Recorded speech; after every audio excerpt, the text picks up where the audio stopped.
right, so today we're going to get Clancy steers worked up and ready for commercial steer weigh-in tomorrow.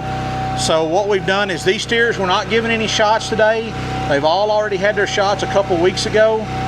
We did run them through today. We fly sprayed them and separated them by weight. All these steers are going to weigh right at 800 pounds. But the first thing we're going to do is we're going to ear tag them we're going to cut out their old ear tags and put in new ear tags that have Clancy's name on them for the county fair. And we like to trim the hair in their ears. It just makes them look a little better and it makes it easier to read those ear tags. This Clancy's going to go back through an existing hole. There's no reason to poke another hole. And then we're also going to implant today. So the reason we implant for a few things, number one, it helps these steers convert their feed into gain more efficiently. So an implanted steer should gain about a half a pound a day more than a non-implanted steer. So that means over the course of the feeding period, 150 days, this steer should gain about 75 more pounds than the steer next to him that's not implanted.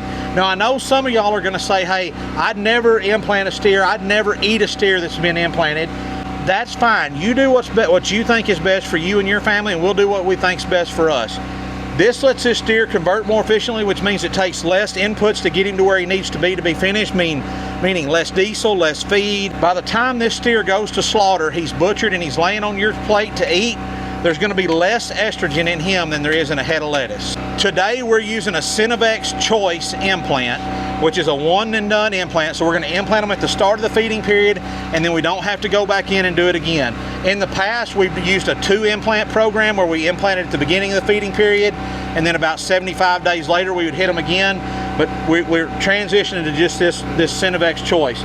So when you look at this steer's ear, he's got these 2 ribs right here, one and 2. We're going to implant him in between those 2 ribs, and if we laid our hand on here and said the middle third of this ear, we're going to put that implant right here under the skin in his ear. So Clance, come implant him. All right.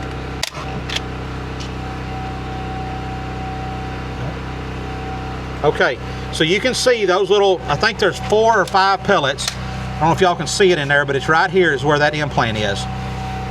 And that's it. It's going to dissolve over time in his ear. He's going to slowly absorb it over the course of that 150 days, and it's only going to make him do better. Let me know what you think about implanting down in the comments, and y'all keep ranching. So the last thing we do is we record his weight so that we have a starting weight on him. So he is P9, record. All right, he's done. Clance is going to turn him out.